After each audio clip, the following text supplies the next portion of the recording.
A very good afternoon to one and all present here. आज हम start करने वाले chapter number 10 of the corporate restructuring and insolvency का scanner solve करने वाले हैं। Chapter number 10 which deals with the regulatory approvals के बारे में बात करता है। सबसे पहला क्वेश्चन ये है कि what is the entitlement of the descending share holders in case of amalgamation between the banking companies, and what are the information and document required to be submitted by the banking companies to the RBI in case of determination of the value of the share by the RBI। मतलब दो banking companies के बीच में merger हो रहा है and जो descending share holders हैं, जो शेयर होल्डर्स अपने शेयर टेंडर करके उनको शेयर्स पैसा मिलने वाला है, उनके बारे में प्रोविज़न पूछा है।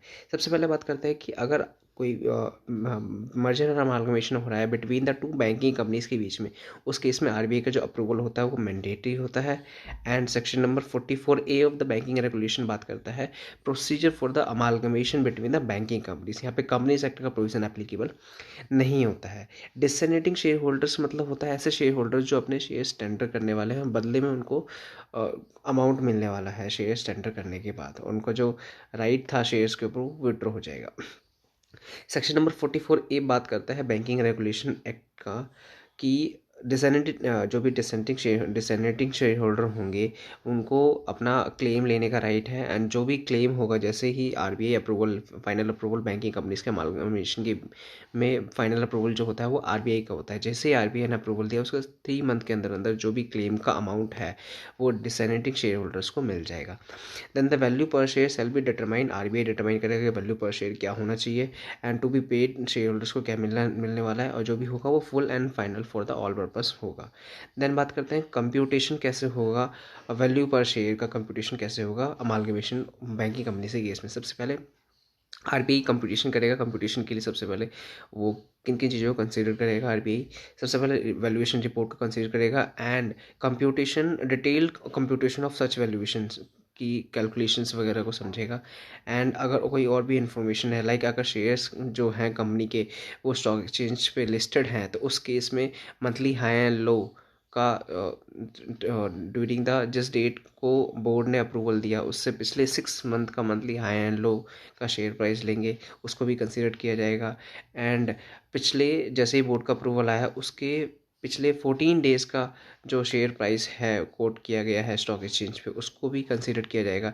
And such other information as required by the RBI. ये कुछ चीज़ें हैं जो आरबीआई कंसीडर करेगा before the calculating the share price of the share. सबसे पहले हमने क्या बताया कि बैंकिंग रेगुलेशन एक्ट बात करता है बैंकिंग कंपनीज के बीच में अगर मर्जर और अमालगमेशन हो रहा है तो आरबीआई ही डिसेंडिंग शेयर होल्डर्स का शेयर प्राइस डिसाइड करेगा एंड 3 मंथ के अंदर अंदर उनको जो अमाउंट है वो मिल जाएगा।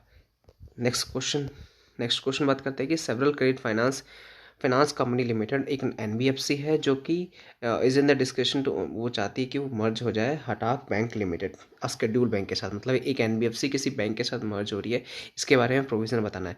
सबसे पहले बात करते हैं कि अमालगमेशन हो रहा है कंपनी बैंकिंग कंपनीज का, अगर अनदर कंपनीज के भी साथ एक बैंकिंग कंपनी दूसरी बैंकिंग कंपनी के साथ अमालगमेट हो रही है, उस केस में बैंकिंग का रेगुलेशन एक्ट 1949 एप्लीकेबल होता है, कंपनीज एक्ट एप्लीकेबल नहीं होता। ये हमने पहले भी समझा। नेक्स्ट बात करते हैं एनबीएफसी अगर मर्ज हो रही है बैंकिंग कंपनीज के साथ तो एनबीएफसी को अप्रूवल लेना पड़ेगा एनसीएलटी का, ट्राइब्यूनल का, एंड बैंकिंग कंपनीज को अप्रूवल लेना पड़ेगा आरबीआई का। नेक्स्ट बात करते हैं फॉलोइंग फैक्टर है जो कंसीडर करना होगा अगर कोई एनबीएफसी किसी बैंकिंग कंपनी के साथ मर्ज हो रही है तो। सबसे पहला फैक्टर ये है कि एनबीएफसी ने कोई भी आरबीआई या सेबी का कोई भी नॉर्म्स रेगुलेशंस को वोलेट नहीं किया है। एनबीएफसी के जितने भी अकाउंट होल्डर हैं सबका केवाईसी कंप्लाइड है, और एनबीएफसी ने अगर कोई क्रेडिट फैसिलिटी अवेल की है बैंक से या फिर फाइनेंशियल इंस्टीट्यूशन से, उस केस में अगर लोन एग्रीमेंट बोल रहा है कि उस बैंक से या फिर फाइनेंशियल इंस्टीट्यूशन से अप्रूवल लगता है तो वो अप्रूवल लेना जरूरी है। And the banking company shall furnish, जो भी बैंकिंग कंपनीज है वो डिटेल्स ऑफ द जो भी डिटेल स्केड्यूल में गिवन है, आरबीआई के एक्ट के शेड्यूल में गिवन है, वो सारी detail and information and documents of the valuations and other price detail जो भी होगा बैंकिंग कंपनी किसको सबमिट करेगा, आरबीआई को। नेक्स्ट बात करते हैं amalgamation of the government companies require a simplified procedure for the compliance.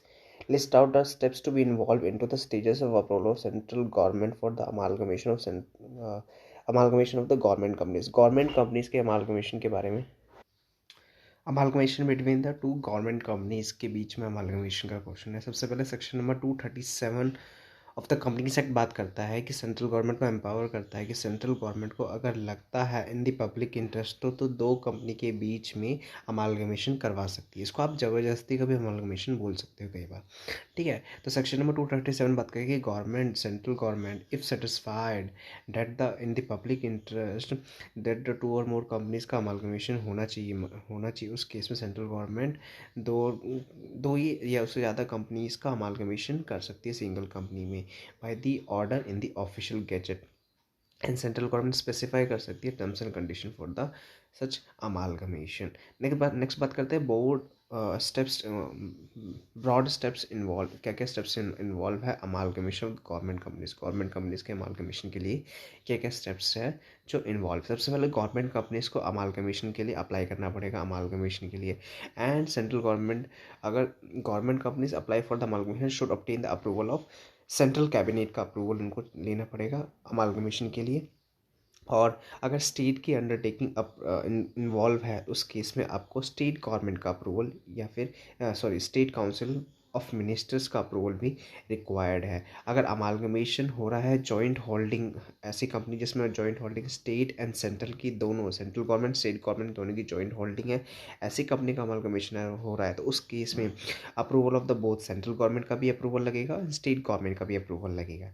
Next बात करते हैं गवर्नमेंट कंपनीज अगर इंटेंट्स टू अमालगमेट हो रही है एंड रेजोल्यूशन आप उनको पास करना पड़ेगा, जनरल मीटिंग, उनको एक जनरल मीटिंग बोलना कॉल करना पड़ेगा, मेंबर्स की जनरल मीटिंग, और उसको पास करना पड़ेगा बोथ कंपनीज को। नेक्स्ट बात करते हैं एवरी रेजोल्यूशन, जो भी गवर्नमेंट कंपनी के मेंबर्स के मीटिंग में जो रेजोल्यूशन पास होगा, members holding 100% of the voting rights resolution pass करेंगे and complete detail of assets and liability उस मीटिंग में आपको बताना पड़ेगा मेंबर्स को, assets and liability of the amalgamating companies के बारे में। नेक्स्ट बात करते हैं बिफोर द पासिंग, आपको जनरल मीटिंग पास का रेजोल्यूशन पास करने से पहले, मीटिंग को कॉल करने से पहले 30 डेज़ का नोटिस आपको देना पड़ेगा all the members and creditors को। नेक्स्ट बात करते हैं रेजोल्यूशन जो भी पास होगा, resolution pass by the government company is not valid and effect नहीं माना जाएगा unless the assent of all creditors का आपने असेंट ले लिया है या फिर 90% क्रेडिटर्स का असेंट ले लिया है और बचे हुए 10% क्रेडिटर्स का से आपने एनओसी ले लिया है कि उनको कोई प्रॉब्लम्स नहीं है इस अमालगमेशन से। नेक्स्ट बात करते हैं जो भी रेजोल्यूशन आपने पास किया है उसके साथ कैबिनेट का अप्रूवल, रेजोल्यूशन की कॉपी एंड अप्रूवल, कैबिनेट के अप्रूवल की कॉपी आपको सेंट्रल गवर्नमेंट को सेंड करना है लास्ट फाइनल अप्रूवल के लिए। ऑन बिंग सेटिस्फाइड, अगर सेंट्रल गवर्नमेंट को लगता है कि अमालगमेशन होना चाहिए तो वो नोटिफिकेशन ऑफिशियल गैजेट में पब्लिश कर देंगे एंड अमालगमेट कर देंगे। Next central government final order दे देगी, फिर और जो अमालगमेशन आपका इफेक्ट में हो जाएगा। नेक्स्ट बात करते हैं ABC bank limited contemplate to merge with the PQR Bank Limited according to the draft scheme of amalgamation is placed before the board of directors of the both banks and set schemes aim to be placed on the shareholders meeting document। सबसे पहले इसमें देखेंगे कि यहाँ पे amalgamation हो रहा है, वो भी मर्जर अमालगमेशन हो रहा है, वो भी कंपनीज, दो बैंकिंग कंपनीज के पीछे मर्जर अमालगमेशन हो रहा है। तो यहाँ पे कंपनी सेट का जो प्रोविजन है वो एप्लीकेबल नहीं होने वाला, बैंकिंग रेगुलेशन एक्ट 1949 का जो प्रोविजन है वो एप्लीकेबल होगा। सबसे पहले बात करते हैं कि वन बैंकिंग कंपनीज अमालगमेट हो रही है अनदर बैंकिंग कंपनी से केस, उस केस में आपको बैंकिंग रेगुलेशन एक्ट 1949 का प्रोविज़न को कंप्लाई करना है। जो कंपनीज एक्ट का जो अप्रूवल है सेक्शन नंबर 230 से लेकर 240 तक का जो प्रोविज़न है कंपनीज एक्ट में मर्जर अमालगमेशन का, chapter number 15 of companies act बात करता है सेक्शन नंबर 230 से लेकर 240 तक, वो प्रोविज़न यहाँ पे एप्लीकेबल नहीं होगा। सेक्शन नंबर 44A बताता है, section number 44A of the banking regulation act 1949 बताता है प्रोसीजर किसके बारे में, अमालगमेशन के प्रोसीजर के बारे में, किसके लिए, to or more banking companies के अमालगमेशन के प्रोसीजर के बारे में बताता है। उसमें क्या बताता है कि ड्राफ्ट स्कीम ऑफ अमालगमेशन जो है आपको अप्रूव करवाना पड़ेगा share holders of the each banking companies के शेयर होल्डर से अप्रूव करवाना पड़ेगा, एंड रेजोल्यूशन जो पास होगा सिंपल मेजोरिटी के थ्रू रेजोल्यूशन पास होगा। मेंबर्स का resolution in numbers, simple majority in the numbers as well as ठीक है, 2/3 of the majority in the value of the share holders. जो भी मेंबर्स प्रेजेंट होंगे या फिर जो भी प्रॉक्सी मीटिंग में प्रेजेंट होगा उनसे उनको अप्रूवल करवाना है। नेक्स्ट बात करते हैं बिफोर आपको जनरल मीटिंग को कन्वे करने से पहले, जनरल मीटिंग कॉल करने से पहले, जनरल मीटिंग का रेजोल्यूशन लेने से पहले आपको बोर्ड ऑफ डायरेक्टर्स का रेजोल्यूशन भी लेना है। Draft scheme board of directors को सबमिट करना है एंड बोर्ड ऑफ डायरेक्टर्स उसको अप्रूव करेंगे। उस स्कीम को अप्रूव करने से पहले बोर्ड ऑफ डायरेक्टर्स कुछ फैक्टर्स हैं उनको कंसीडर करेंगे। क्या क्या फैक्टर्स हैं? जो भी आपका value of the assets and liability and reserves है वो ट्रांसफर हो जाएगा in the books of the amalgamated banking companies के बुक्स में ट्रांसफर हो जाएगा। एंड जो भी अमालगमेशन कर रहे हैं उसके लिए हमने ड्यू डिलीजेंस एक्सरसाइज किया है। And nature of the consideration जो हम पे करने वाले हैं share holders of the other companies, other banking companies जो है उसको हम जो पे करने वाले हैं उसका नेचर ऑफ द कंसिडरेशन क्या होने वाला है। नेक्स्ट बात करते हैं जो भी स्वैप रेशो है वो एक इंडिपेंडेंट वैल्यूअर से हम डिटरमाइन करेंगे।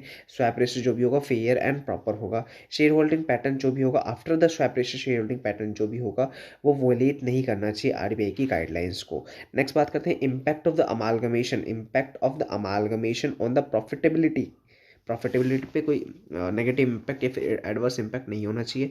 And the capital adequacy ratio of the company पे कोई इम्पैक्ट नहीं आना चाहिए।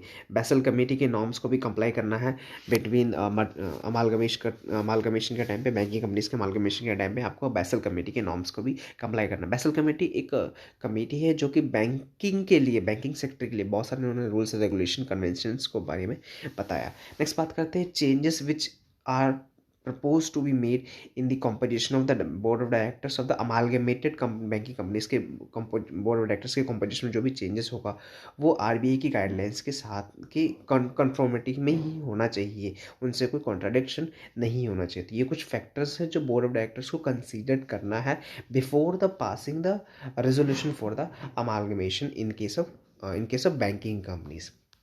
नेक्स्ट क्वेश्चन बात करते हैं in the case of amalgamation of two or more banking companies the company law is not comply. Same provision वही यहाँ पे लिखना है कि अगर अमालगमेशन हो रहा है बैंकिंग कंपनीज के केस में तो हमको कंपनी सेक्टर का जो प्रोविजन होगा एप्लीकेबल नहीं होगा, बैंकिंग रेगुलेशन एक्ट एप्लीकेबल होगा। वही चीज़ यहाँ पे लिखी। सबसे पहले amalgamation of two banking companies के बारे में बताया, सेक्शन 44A बताया।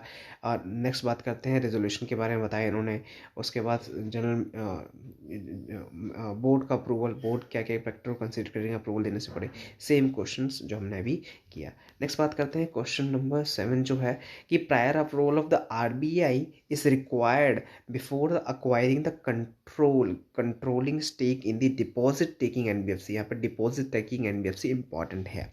ठीक है, do you agree with the and justify your answer. सबसे पहले बात करते हैं कि अमालगमेशन, हमने देखा कि अमालगमेशन हो रहा है banking companies and another banking companies के केस में तो बैंकिंग रेगुलेशन एक्ट एप्लीकेबल होता है, हमें पता है। कंपनीज एक्ट एप्लीकेबल नहीं होता, ये भी बात हमें पता है।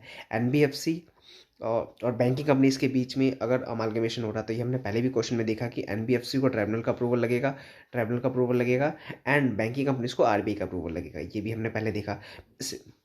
नेक्स्ट बात करते हैं यहाँ पे न्यू इंपॉर्टेंट चीज़ ये है कि अगर आरबीआई का परमिशन रिक्वायर नहीं होता, मर्जर हो रहा है between the two or more NBFC की केस में, जनरली आरबीआई का जो अप्रूवल है वो रिक्वायर नहीं होता अगर मर्जर हो रहा है to or more NBFC case में।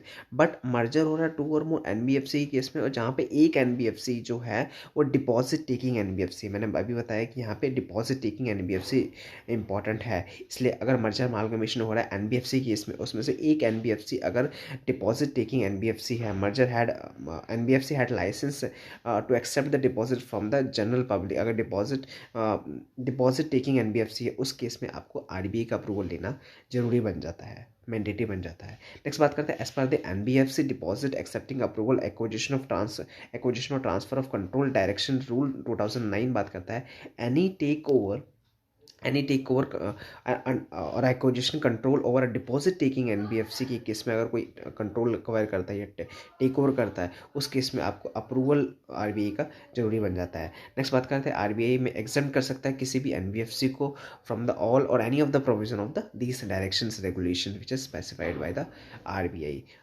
subject to the condition. That's it for the chapter number 10 which deals with the regulatory approvals। इसमें हमने स्कैनर को पूरा सॉल्व किया, सारे क्वेश्चंस को समझा एंड क्वेश्चंस के इसके साथ हम नेक्स्ट चैप्टर कंटिन्यू करेंगे।